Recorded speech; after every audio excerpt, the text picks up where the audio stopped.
ይቅርታ። አንተ እኮ ምንም አላጠፋም። ያለበት ስሜት ደግሞ በደንብ ይገባኛል።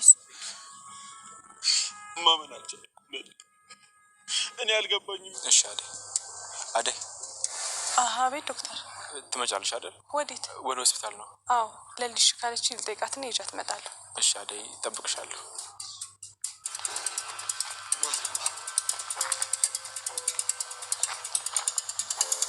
ሁለት የተለያዩ ሰዎች።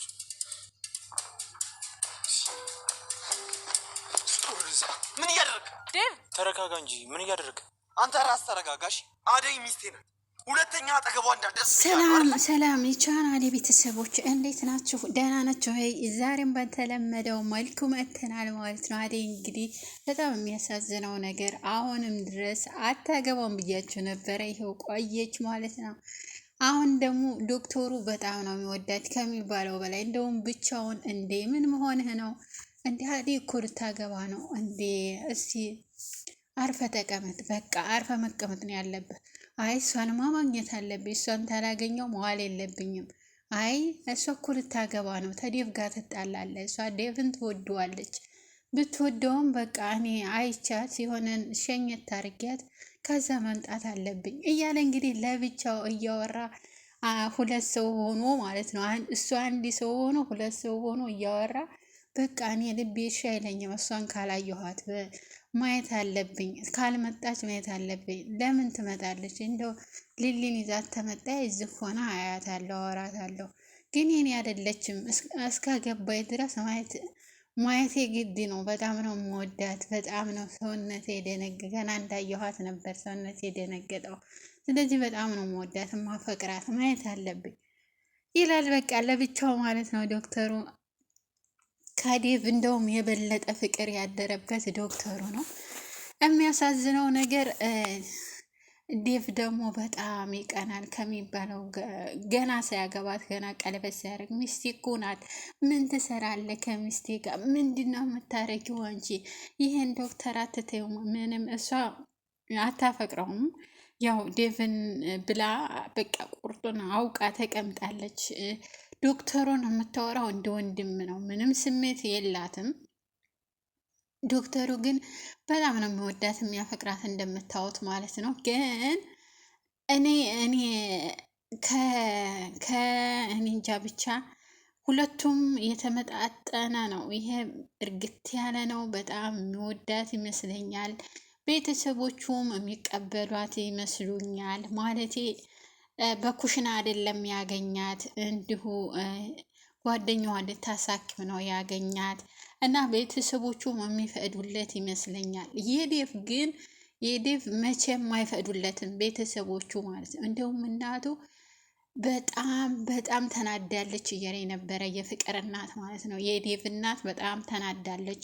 እሽማትል አትቀበልም። ሚስት ፈልጎ ነው ወይ? እኔ ሚስት ሞልቷል እዚህ፣ እኔ ፈልጌ ድረዋለሁ፣ እንዳታገባ በይው እስኪ።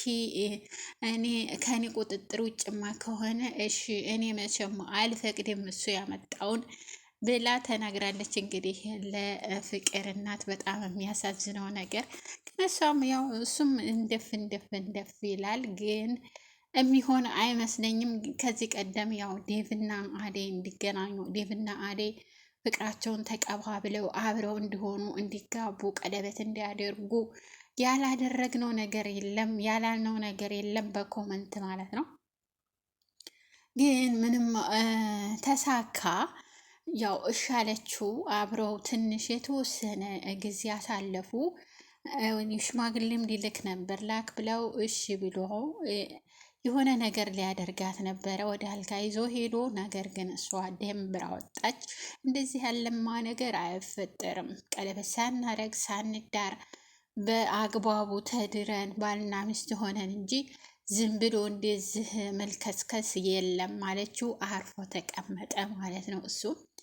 ከዛ አደይ ምንም የሆነ ስሜት ያላት አይመስለኝም ለዴቭ ማለት ነው። ለማንኛውም ሆነ ለዴቭም ሆነ ለየትኛውም በቃ እኔ እወድሃለሁ ትለዋለች እንጂ አልናፍቅሽም እንዴ ለምን አልናፍቀኝ ትላለች እንጂ እኔ አንድ ቀን እኔ አፈቅርሃለሁ እወድሃለሁ ትናፍቀኛለህ ብለው አታውቅም። እንደው የት እስኪ እናንተ ፍረዱ። እንደው ብለው ታውቃለች አደይ? አታውቅም፣ በፍጹም አታውቅም ማለት እሱ ነው። እንደውም እንዲናፍቀሽኝ እኮ ነው። ለምንድን ነው ጊዜ ማሰጪ? ለምንድን ነው እንደውም ሴት ልጅ ነበረች ጊዜ ለምን አሰጠኝም? ሁልጊዜ ስራ ነው ወይ? ሁልጊዜ ቢዚ ነው ወይ? ለምን ተኔ ጋር አብረን አንውልም? ለምን ወጣ አንልም? የምትለው ሴት ነበረች። ዴቭ ግን ለምን ጊዜ አሰጭኝም? ሁልጊዜ ሊሊ ሊሊ እንዳልሽ ለምንድን ነው እያለ የሚጨቀጭቃት ዴቭ ነው። ግን እኔ ስሜቷ በጣም የቀዘቀዘ ነው የአደይ ማለት ነው። እኔ እስካሁን ድረስ ምንም ነቃ ብላ ዴቭ ወዴት ነው ዴቭ የት ነህ ብላ ደውላ ባይሆን እንደውም ከሱ ይልቅ የሊሊ ፍቅር ይበልጥባታል ማለት ነው። ሙሉ ለሙሉ የሊሊ ፍቅር ነው ለአደይ፣ ሁሉ ነገሯ ለሊሊ ነው እንጂ በፍጹም ለዴቭ እስካሁን ድረስ ምንም ያሳየችው ስሜት ነገር የለም። እሱም ብሏል ሁልጊዜ ሊሊ ሊሊ እንጂ ለእኔ ምንም ስሜት እንደሌለሽ እና እንደማትወጂኝ እየተረዳሁ ነው ያላት። ኧረ እንደሱ አይደለም ምን ያለችው፣ እኔ የምታገባው አይመስለኝም።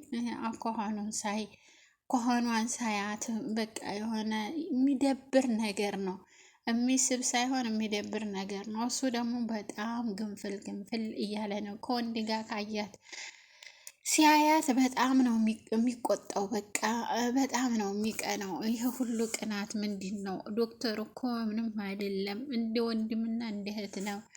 ስለ ሊሊ እያወራኝ ነው። ስለ ሊሊ እንድትድን ሊሊ እንዴት አረጋችኋል? እና ደግሞ ስለ ቤዛ ስለጠፋኝ ተፈልጋ ዋጋዋ ማግኘት አለባት። እንደዚህ ለምንድን ነው ጓደኛዬን ይህን ያህል ከፋ ደረጃ ያደረሰቻት? ስለዚህ የእጇን ማግኘት አለባት። ይህንን ነው የምናወራው፣ ሌላ ምን እናወራለን? አንተን እንደማገባ ያውቃል፣ አንተን እንደምወድ ያውቃል። ለምን እንደዚህ ትሆናለህ ስትለው እሱ በፍጹም ከሱ ጋር መግጠም የለብሽም፣ እስስት ለስስት ነው የሚያያዙት ከዶክተሩ ጋር። ዶክተሩም እንግዲህ ሁለት የተለያዩ ሰዎች ነው ያለው። እንግዲህ ያስብለዋል። አዎ ሁለት የተለያዩ ሰዎች ናቸው። ሩታ መታ ነበረ ዶክተሩ ጋር ማለት ነው። ሩታ መጣችና ሩታ መመሽ እንዴ ስላት አላመመኝም። ምን ሆነሽ ነው ስላት አይ ምንም ሰላም ልልህ መጥቼ ነው። እንዴ በቃ ግራ ግብት አለው። እሱ ራሱ እየሳቀ ነበረ። ትንሽ ጥርሱን ብልጭ አድርጎ ነበር። እሷም ምንም የሆነ ፍንጭ ነገር አሰጣላት። ለምን አሸኘኝም ስትለው እንዲህ አሁን አይደል ከቤትሽ የመጣሽው? እንዴት ነው ምሸኝሽ? ወዴት ነው ምሸኝሽ? እኔ ስራ አለብኝ ነው ያለው። አደይ ብትሆን እንኳን ሸኘኝ ብላው እሱ ራሱ ፈልጎ ነይ ልሸኝሽ ነው የሚለው። እንግዲህ አንድ የፈረደባት መኪና አለች በሷ ማለት ነው። እንደው ፈልጎ